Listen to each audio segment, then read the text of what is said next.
여러분 안녕히 주무셨습니까? 가장 빠르게 만나는 글로벌 뉴스 분석 굿모닝 530 글로벌 일부 이주호입니다. 지난 금요일 미국 증시가 독립기념일을 맞아서 휴장했습니다. 그러다 보니까 미국의 시장 관련된 뉴스는 그렇게 많지 않았고요. 대체로 이 코로나19 확진자 수와 관련된 뉴스가 주를 이뤘었는데 미국 내에서 하루 확진자 수가 5만 명을 훌쩍 뛰어넘어서 거센 이 확산세를 이어가고 있죠. 게다가 심지어 이 독립기념일 그 날에도 텍사스와 플로리다주 같은 이태 핫스팟 지역에서는 일일 최대 이 확진자 수를 신기록을 갈아치우는 그런 모습이 또 한 번 나타났습니다. 이로 인해서 일부 지역에서 경제 재개가 중단되는 것 아니냐는 이런 우려의 목소리도 계속 있긴 한데 다만 3, 4월처럼 전면적인 봉쇄는 일어나지 않을 것이라는 게 시장의 이 전반적인 평가인 것 같습니다. 왜냐하면 최근 확진되고 있는 확진자들은 대부분 젊은 층인데 젊은 층은 무증상이나 아니면 가벼운 증상으로 넘어가는 경우가 많기 때문에 전면적인 봉쇄 가능성은 낮고 또 사망률도 지속적으로 하락하고 있다는 게 그 근거인데요. 그러다 보니까 이번 주에는 시장 방향을 가름할 수 있는 주요 지표보다는 어떤 이 코로나19의 추가 부양책과 관련된 미국 정부의 논의가 가장 중요한 이슈가 될 것으로 보입니다. 자, 미국 정부에서는 이 추가 부양책을 해야 된다는 데에서는 이견이 없지만 그 세부 내용에서 이견차를 보이고 있기 때문에 이 추가 부양책의 시행 시기가 뒤로 늦춰지게 된다면 이것이 금융시장의 악재로 될 수가 있는데요.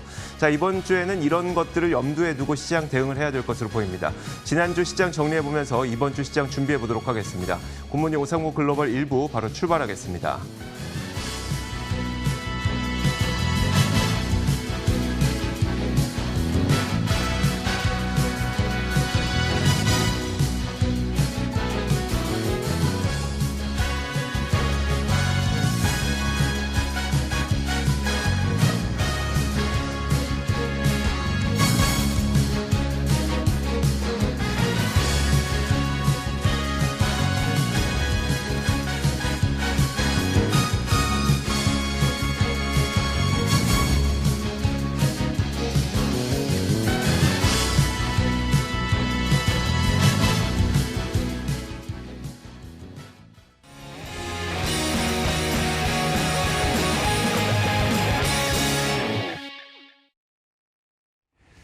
자, 글로벌 증시 마감 동향부터 살펴보도록 하겠습니다. 장혜진 앵커와 함께 이야기를 나눠보도록 할 텐데 장혜진 앵커, 미국 3대 지수는 일단 독립기념일 휴장을 맞아 휴장을 했고 유럽 증시는 어떻게 마감됐을까요? 네, 먼저 현지 시간 3일 미국 증시는 독립기념일인 4일을 앞두고 휴장을 했습니다.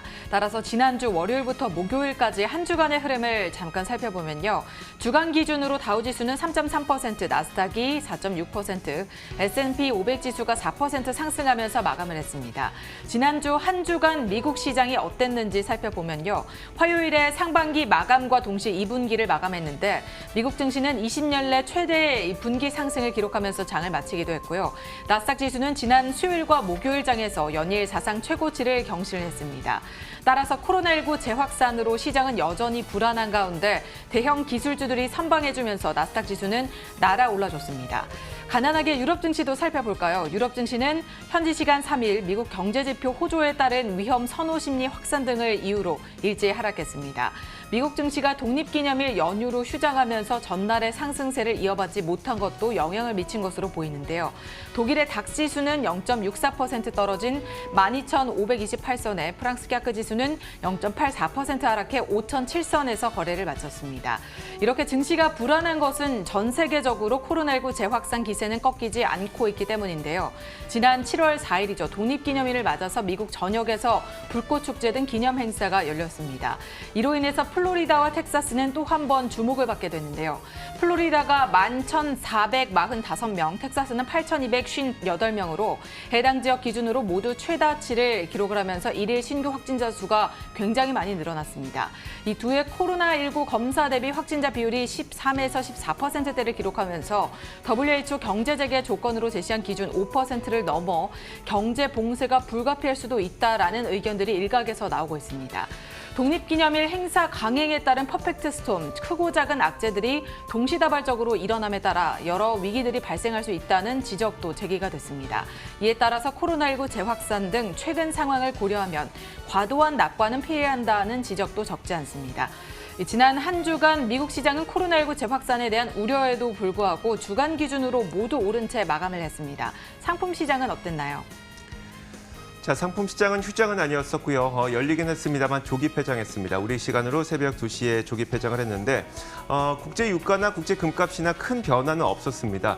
국제 유가의 경우에는 전날 종가와 거의 비슷한 수준에서 보합권에서 마감이 됐습니다. 40.3달러에 마감이 됐고요. 국제 금값도 거의 큰 별다른 차이는 없이 1,787.3달러, 0.02% 약보합권에서 마감이 됐습니다. 뭐 다른 것들도 마찬가지였습니다. 금리도 큰 변화는 없었고요. 마지막으로 달러 인덱스까지도 큰 변화는 없이 그렇게 상품 시장은 조기 종료되는 모습이었습니다. 자, 이렇게 상품 선물 시장까지 살펴봤습니다. 지금부터 그 글로벌 외신 확인하도록 하겠습니다. 자, 첫 번째 외신부터 한번 살펴보도록 하죠. 네, 코로나19의 재확산 상황이 점점 더 심각해지고 있는 것 같습니다. WHO에서는 이게 전 세계 코로나19 일일 신규 확진자 수가 사상 최다를 기록했다라고 전했는데요. 지난 토요일 기준으로 21만 2,326명을 기록하면서 21만 명을 하루 만에 기록을 했다는 소식을 전했습니다. 하루 사망자 수도 5,100명대로 늘어났는데요. 이번이 처음인 것입니다. 20만 명을 돌파한 것은 이번이 처음이었는데 이로써 현재까지 코로나19 총 감염자 수는 1,090만 명을 기록하게 됐습니다. 현지 시간 4일 토요일 기준으로 가파른 증가세를 나타내고 있는 곳은 특히 노스 아메리카와 사우스 아메리카, 즉 미국과 중남미 지역이 되겠는데요. 위 지역에서만 12만 9,772명, 즉 13만 명에 달하는 사람들이 하루 만에 코로나19에 감염이 됐다라고 확인이 된 겁니다. 이는 전 세계 신고 확진자의 60%가 넘는 규모고요. 여기에 가장 큰 요인으로 작용한 것은 역시 미국의 독립기념일이었습니다. 트럼프 대통령이 독립기념일 불꽃축제 행사 등을 강행해서 미국의 하루 신규 확진자 수가 5만 3천 명으로 급증을 했고요. 이런 상황에도 불구하고 공화당과 트럼프 대통령 선거 캠프는 오는 11월 대선에 더 신경을 쓰고 있다라는 의견들이 제시되고 있어서 비판이 일고 있습니다. 트럼프 대통령은 지난 3일에도 사우스다코타주에서 진행된 전야 불꽃놀이 행사에 이어서 독립기념일에는 워싱턴 DC에서 에어쇼와 불꽃놀이를 강행을 했습니다. 미국 보건당국에서 경고를 했음에도 불구하고 참석자들은 마스크를 착용하지 않고 사회적 거리두기를 하지 않아서 이 코로나의 확산세는 더욱더 빠르게 증가하고 있다라는 분석들이 나오고 있는데요. 안 그래도 지지율이 하락하고 있는 이 트럼프 대통령이 지지층 결집을 위해서 독립기념일을 이용한다라는 날선 지적도 나오고 있고요. 바이든 후보 같은 경우에는 이에 따라서 분열적인 대통령이다라는 강한 지적과 함께 이 때문에 미국이 고통받고 있다고 공격하기도 했습니다. 자, 이제 미국 시장을 비롯해서 글로벌 시장의 하반기에 들어갔습니다. 이번 하반기 시장은 어떤 모양새를 띠게 될까요? 자, 마켓워치에서 여러 애널리스트들의 하반기 시장을 어떻게 전망하고 있는지 그 인터뷰들을 총 종합해봤습니다. 일단 제목부터 한번 살펴보면요. 어닝 시즌은 거의 있는 게 낫다고 조언을 하고 있습니다. 그러면서 이 남은 2020년 하반기에는 어떤 일도 일어날 수 있는 시기가 될 것이라고 전망했습니다. 자, 마켓워치가 정리한 몇몇 애널리스트들의 의견을 하나씩 정리해 보도록 하겠습니다. 일단 로젠버그 리서치의 데이비드 로젠버그는 시장은 앞으로 우리가 좋아질 것이라는 수많은 데이터를 당겨 썼다면서 그렇기 때문에 시장은 앞으로 내려갈 수 있다고 전망을 했고요. 알리인베스트의 수석 투자 전략가인 린지 벨은 대선이 있는 해를 들어봤을 때 일단 1분기에 하락한 이후 2분기에 상승하게 되면 그 남은 기간 동안 상승하게 될 확률은 평균적으로 8%였다면서 8%였다면서 시장 상승을 또 예상하기도 했습니다. 그러면서도 2020년에는 어떤 일도 일어날 수 있는 해이기 때문에 안심할 수만은 없다고 조언을 했습니다. 자, 몇 가지 컨센서스가 있는 그런 의견들을 한번 살펴보도록 하겠습니다. 첫 번째가 바로 이겁니다. S&P 500기업 가운데 현재 절반가량이 가이던스를 제시하지 않고 있기 때문에 이번 어닝 시즌은 거의 의미가 없을 것이라고 봤고요. 자, 그러면서도 뉴스 헤드라인이 시장을 움직이게 되는 그런 원동력이 될 것이라고 얘기를 했습니다. 머서 어드바이저의 최고 투자 책임자인 도널드 칼카니가 시장은 고점에 정체되어 있다면서 현재 일어나고 있는 일은 대부분이 트레이딩이 이 리밸런싱에 의한 것이라고 설명을 했습니다. 이게 종합을 해보면 이런 내용인데요. 최근 시장이 고점에서 상승 하락을 반복하고 있는 것은 그냥 단순히 리밸런싱에 의한 것이고 시장은 방향성을 못 잡고 있는 것이 분명하고요. 곧 다가올 어닝 시즌은 큰 의미는 없을 것이면서 시장은 뉴스에 따라 움직이는 그런 시장이 될 것이란 얘기입니다. 그러다 보니까 시장에 대해서 지금 밸류에이션에 대한 고평가 논란 이런 것들이 있지만 그런 것보다도 뉴스가 어떤 것이 나오느냐에 따라서 시장이 위아래로 흔들리게 되는 변동성 상승을 예상하고 있습니다. 네, 미국 재무부가 코로나19로 어려움을 겪고 있는 미국의 항공사 5곳과 이 첫 대출 조건에 대한 합의를 마쳤습니다. 대출 조건을 확정한 것으로 알려진 항공사는 아메리칸 항공을 비롯해서 프론티어, 하와이안, 스카이웨스트와 스피릿 등이 여기에 포함이 되는데요. 아메리칸 에어라인을 제외하고는 모두 소규모 항공사입니다. 재무부와 각 항공사들은 대출 조건에 합의를 하고 서명을 완료한 것으로 알려졌고요. 지난 3월 미국 의회에서 통과된 경기 부양책에 의회는 항공사들에 대한 대출 지원 예산으로 250억 달러, 우리 돈으로는 30조 원에 달하는 규모를 편성을 했었는데 이로써 위 항공사 5곳은 처음으로 이 위와 같은 조건을 대출을 받는 곳으로 지정이 된 겁니다. 앞서 미국 정부는 이번 대출과는 별도로 주요 항공사들의 대규모 해고를 막기 위해서 오는 9월까지는 상환할 필요가 없는 250억 달러를 지원하기로 했었는데 대출을 통한 직접적인 자금을 수혈하는 것은 이번이 처음이 됩니다. 재무부는 아직까지 구체적인 대출 기간이나 규모를 정하지는 않았지만 항공사들이 담보나 지분 또는 선순위 채무증서 등을 제공해야 할 것이라고 덧붙였고요. 다만 외신에서는 정부 자금이 투입되더라도 항공사들의 어려움은 조금 장기간 지속이 될 것이다라는 분석들을 내놓고 있습니다.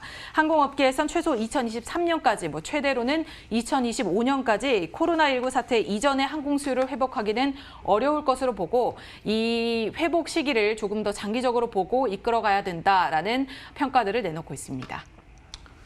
자, 반도체 기업 인텔이 인도 최대 이동통신사를 보유하고 있는 지오 플랫폼이라고 하는 기업에 2억 5천만 달러를 투자해서 인도 시장 공략에 나섰다는 소식이 들려오고 있습니다.